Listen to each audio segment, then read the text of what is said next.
Hello viewers, and welcome to part 2 of our look at Driver.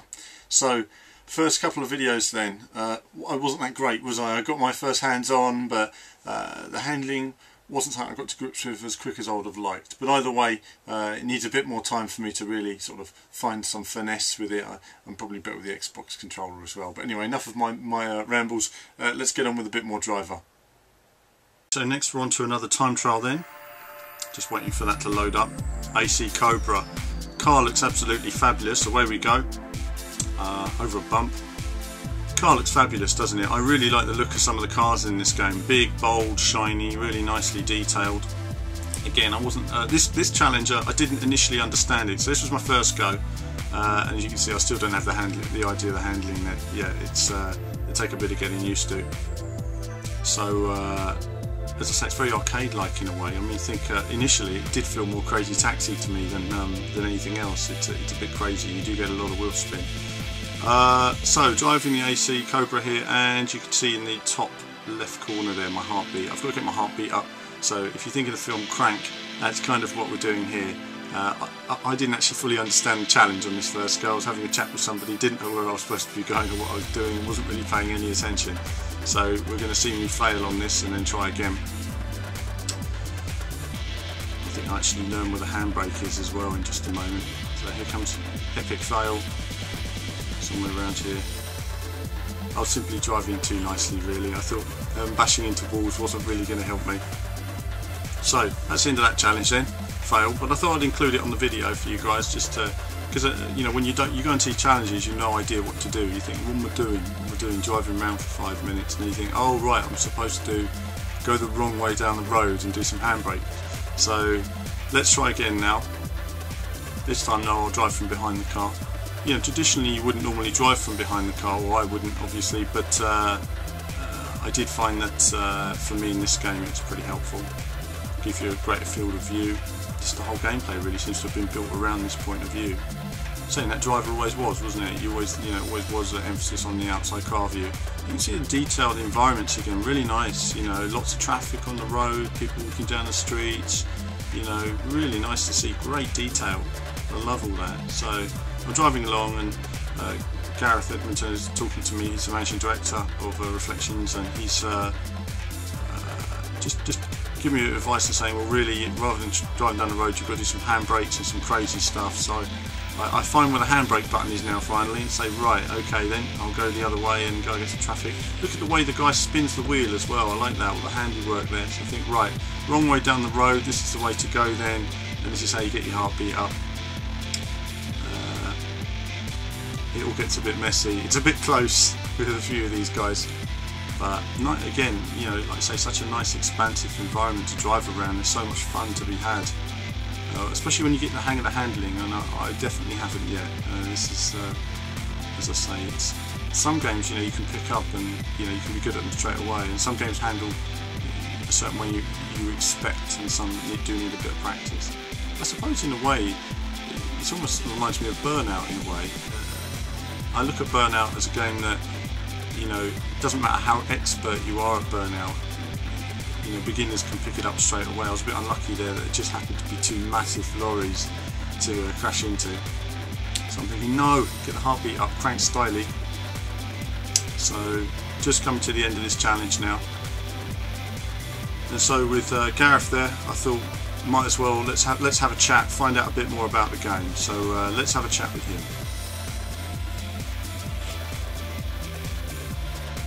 I'm Gareth Edmonson, I'm Managing Director of Reflections, and this is Driver, San Francisco.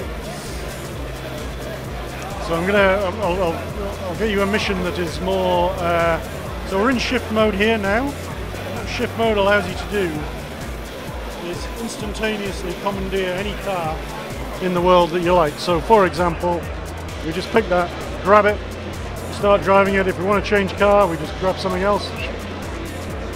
And we can cause all sorts of sort of driving mayhem with this, but it's not just a gimmick just to hot swap cars. It's really sort of integrated into the gameplay. So you know, we can use it for all sorts of different ways of driving and ways of playing the game. So I've shifted into a cop here, The cars, this is just this sort of emergent gameplay that's in the world all the time.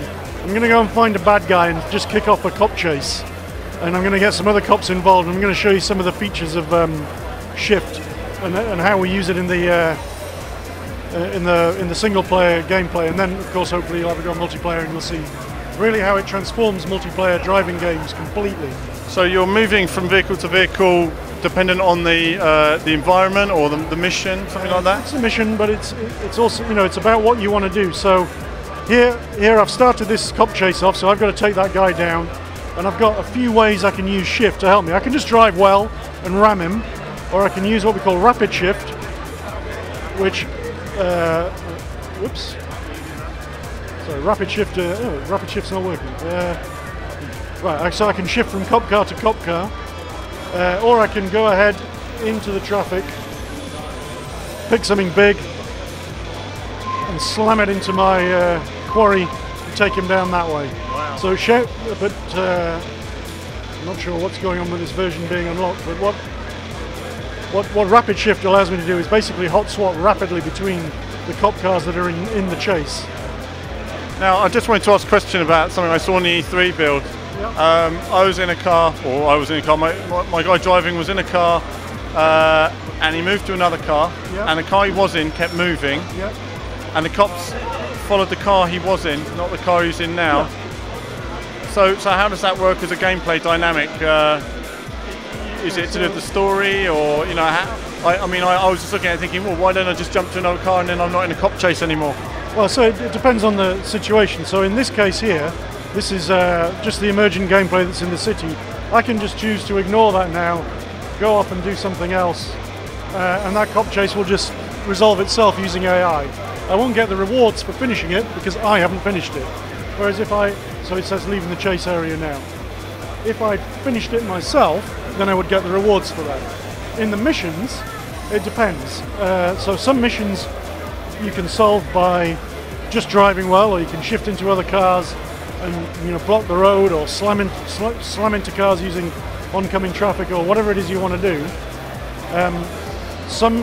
If you're in a cop chase that's in the story, and what we don't allow you to do is just totally cheat. So you could just, for example, shift into the car you're chasing and just stop him, so it prevent you from shifting into that car. And the justification for that is all part of the story about willpower, and the stronger you become, the more cars you can actually acquire, but they'll be locked in that particular mission. So it's an unusual approach to a driving game. It's pretty unique then, because I've not seen anything like this before, where you have so much sort of versatility to move into anything. Yeah, well, I mean, you know, it's really about innovation. So what we've done with the game is find a way of innovating within this open world driving genre. So, you know, there's plenty of open world street racing type of games, but adding this in totally changes the way that you play the game. So it's still about driving. You know, we've focused an awful lot on how the cars feel and how the cars handle. You know, making sure that they're really have the essence of driver. But we've also added this extra layer which is shift. Oh, you can see there's a cop chase going on there. Whoops. Cop chase going on there that I can just get involved in. You know, it really adds an extra layer of options you can have in the gameplay. So, for example, here now, cops have gone, but you know, when I'm being chased by cops, I can go and use other traffic to get rid of the cops. I can't shift into the cops that are chasing me, but even if I could, in certain circumstances, more cops will just join the chase. So it's not like an instant cheat. It's you know, it's properly designed in the game. Yeah, I think that was something which, like you say, caught my eye at the time. I thought, oh, I don't know how that works as a gameplay dynamic. I do have another question relating to, well, two really. People keep asking, is there any on-foot gameplay in it? No, it's all about driving, really. Driving, and shift is a, you know, shift does away with it. Get out of the car, walk to another car, and get in. But actually, because it's instantaneous, it's not even like a shortcut for getting out of the car. It just creates different gameplay opportunities. So it's really a design thing. The game has been designed around it. We didn't feel the need for on-foot gameplay because we had this in the game already. So Well, I can see that actually how it works anyway for myself now. You know, it's a very quick dynamics for people who just want to drive all the time, and it's a flow. But about driving, I'd have to ask a bit about steering wheel compatibility. There's no steering wheel compatibility.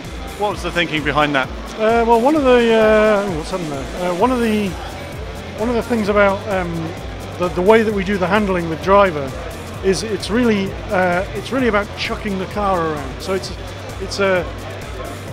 not a simulation. It's an arcade handling system, but it's rooted in reality. But what makes it fun is going from lock to lock and really chucking the cars around corners. And when you try and translate that into a steering wheel, it's actually not very much fun. So it's as simple as that. Actually, playing with the steering wheel isn't that much fun. Whereas going lock to lock on a D-pad, on a joypad is instantly fun.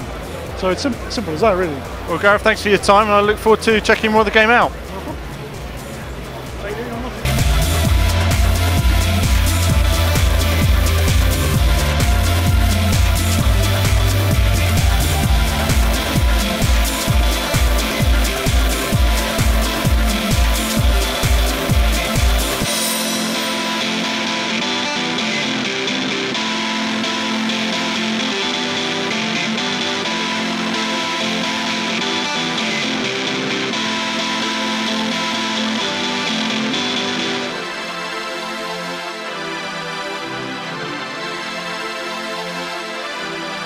Okay, so that was a bit more of my run then, not quite the run I wanted to show you guys. You know, obviously it does take a bit of getting used to. I didn't get the hang of the handling at all, the whole power slidey arcadey handling. I mean, I suppose it's more akin to playing Crazy Taxi and Burnout than a standard racing game. So it's just one of those games where you're going to be sort of bashing into things all over the place, and I think the multiplayer mode coming up in a moment will show you more of that. Good chat with Gareth, the managing director of Reflections. We'll be talking to him a bit more in the coming weeks about the game, and I'll be able to go into a bit more detail. This was still me getting an idea about this whole moving from car to car thing. So to confirm, there is no walking around in the game.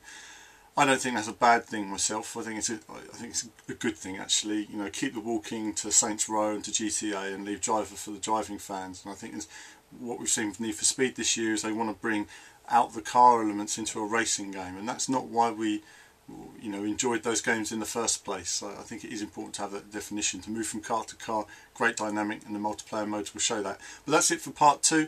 Part 3 to follow. Check it out.